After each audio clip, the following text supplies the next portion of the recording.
Good morning बच्चों। आज आपके लिए प्लांट पैथोलॉजी में हम एक नया टॉपिक, नया वीडियो लेके आए हैं और आशा करते हैं कि आपने अभी तक जितने भी प्लांट पैथोलॉजी के वीडियो देखे हैं, जितना भी टॉपिक मैंने आपको बताया है, आप लोगों के समझ में आया होगा और अच्छी तरीके से आप लोगों ने उसको पढ़ा होगा और दिमाग में बैठाया होगा।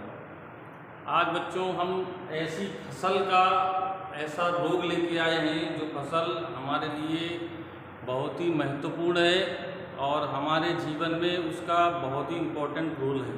आपने गन्ने का तो नाम सुना ही होगा, शुगर केन।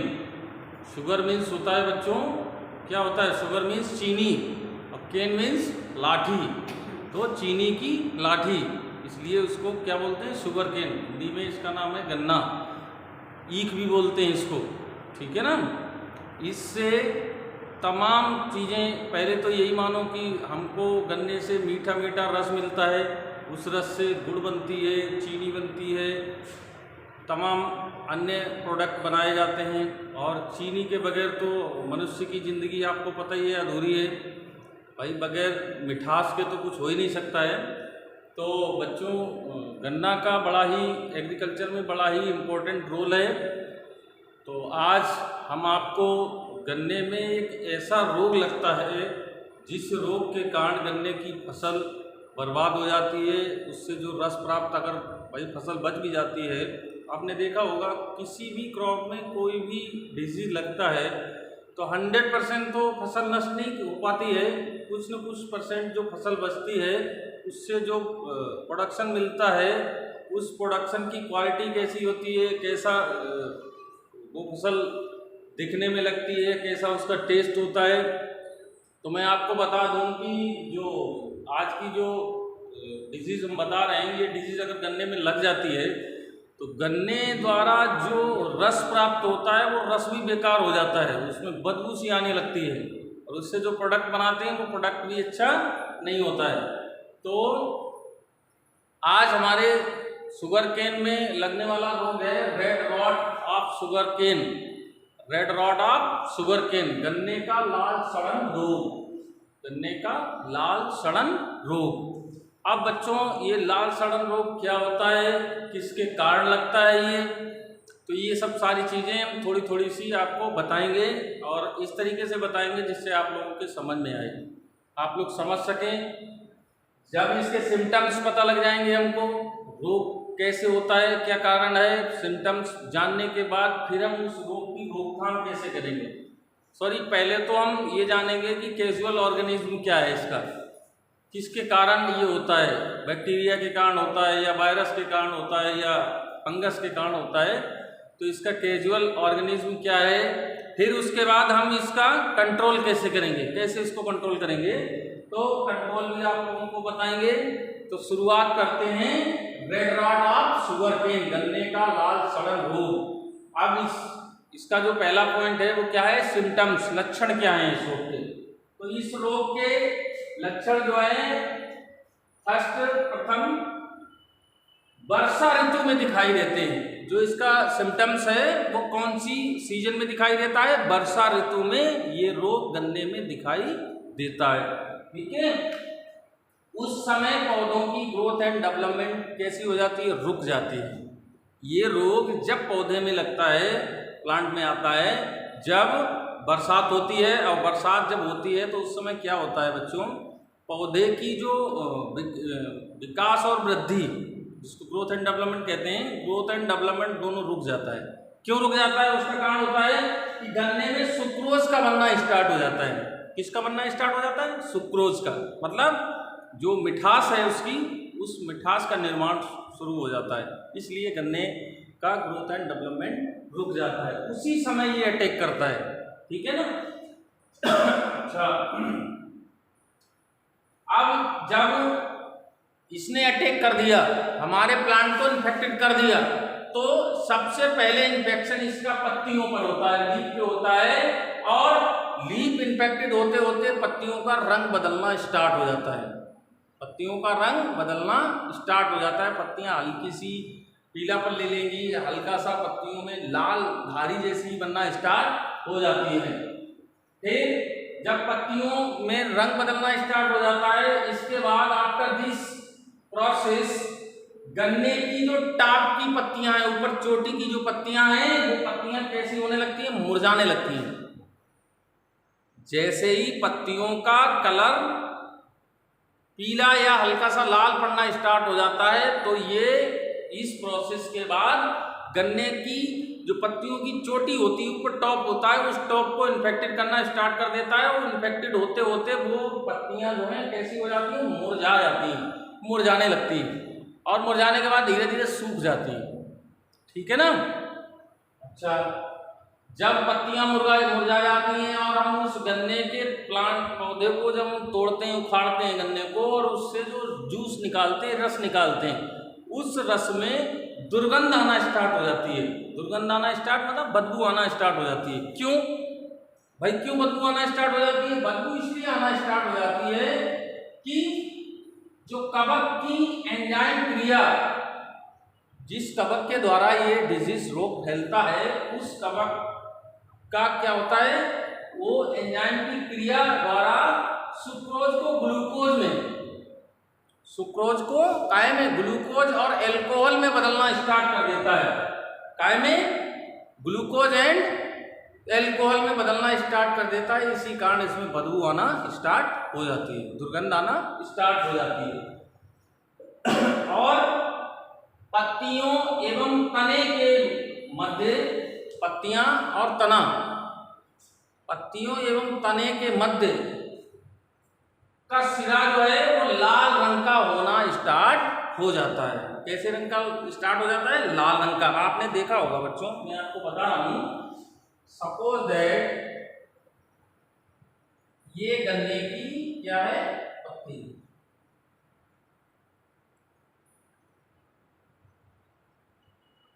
ये गन्ने की पत्ती है, और जैसे ही हमारा रेड रॉट डिजीज हमारे प्लांट में आता है, वैसे ही इसकी पत्तियां और इसका तना, जैसे ये गन्ने का तना है, ऐसे करके ये तना है गन्ने का,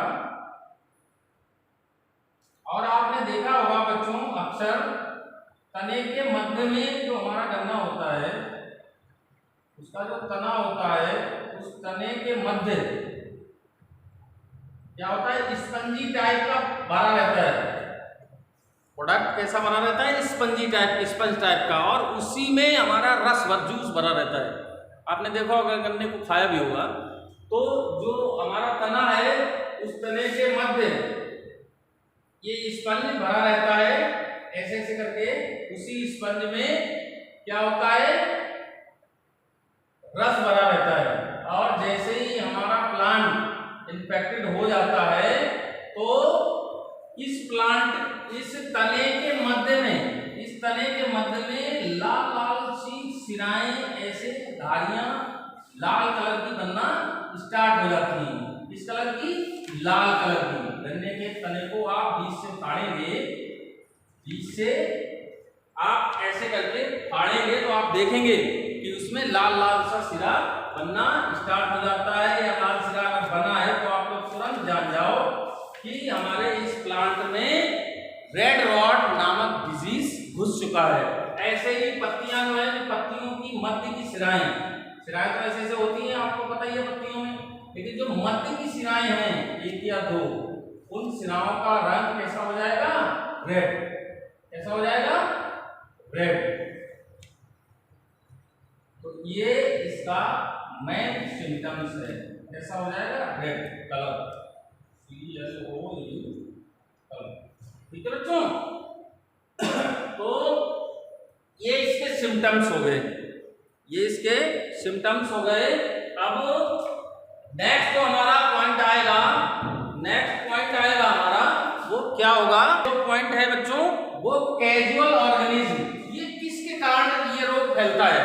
किस कवक के द्वारा? हमने ये तो बता ही दिया आपको कि गन्ने का रेड रॉट रोग जो है, रेड रॉट डिजीज है, गन्ने का लाल सड़क रोग है, वो कवक के द्वारा होता है। अब कौन से कवक के द्वारा होता है? तो कैजुअल ऑर्गेनिज्म है कोलेटोट्राइकम।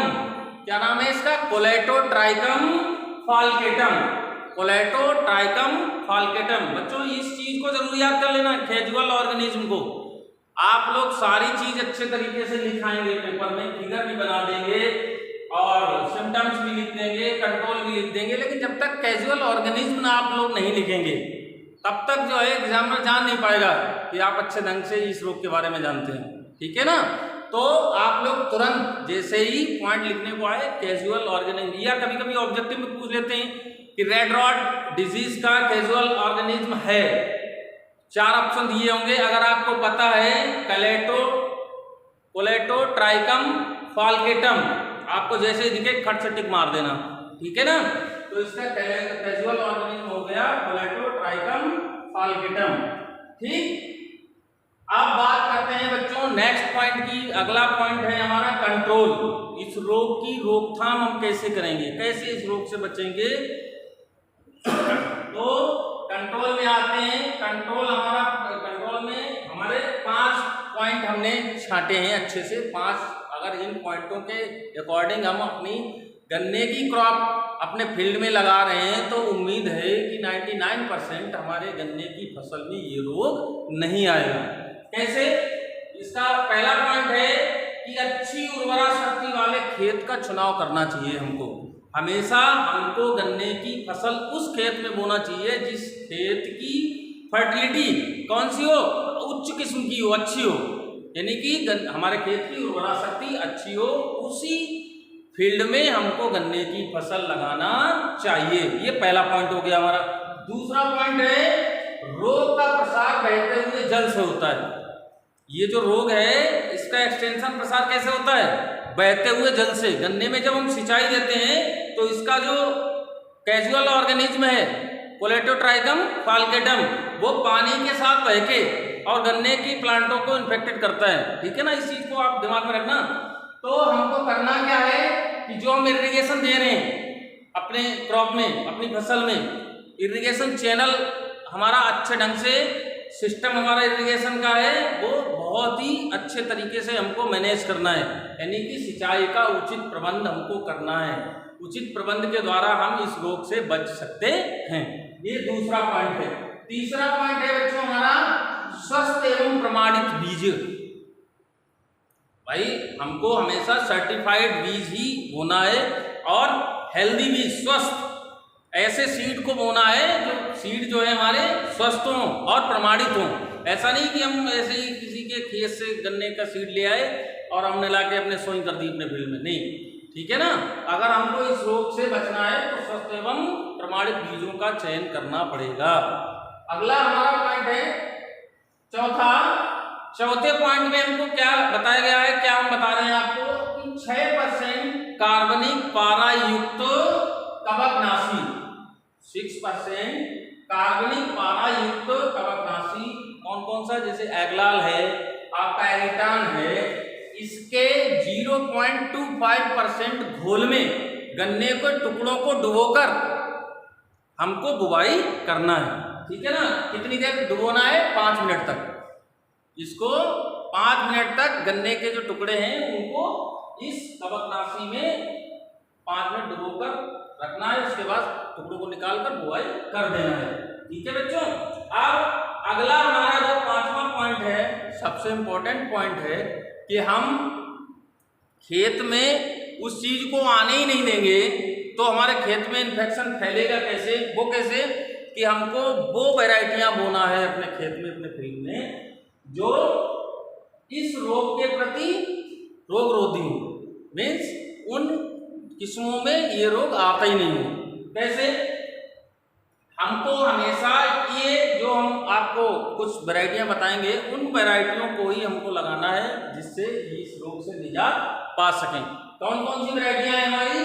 पहली वैरायटी है COLK 8102, COLK 8102। अब बच्चों मैं आपको बता दूं कि गन्ने की फसल जब एग्रोनॉमी आप लोग पढ़े होंगे तो हो सकता है बताई गई हो, ना बताई गई हो तो थोड़ा सा बताएंगे क्योंकि हम प्लांट पैथोलॉजी की क्लास ले रहे हैं, यहाँ एग्रोनॉमी का कोई मतलब नहीं होता है।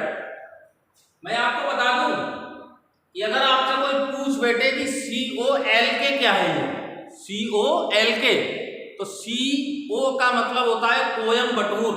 क्या मतलब होता है? कोयम्बटूर। LK का मतलब लखनऊ। ठीक है ना?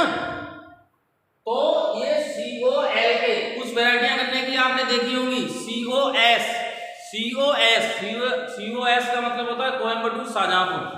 ठीक है ना? अब ये प्रोसेस, इनकी ब्रीडिंग की प्रोसेस है, ये बाद में बताएंगे, लेकिन जब भी आपको थोड़ा सा मैंने बता दिया, COL का मतलब LK का मतलब है Coimbatore Lucknow 8102, COLK 8001, COLK 8002, COLK 7901। ये वैरायटियां हमको अपने खेत में लगाना है। क्यों? क्योंकि हमें इस रोग से निजात पाना है। आशा करता हूं बच्चों ये वीडियो आपको अच्छा लगेगा, पसंद आएगा और इस रोग के बारे में आप लोगों को अच्छा अनुभव मिलेगा। और अगर आपको अच्छा लगे तो लाइक करें और शेयर करें, सब्सक्राइब करें हमारे चैनल को। धन्यवाद।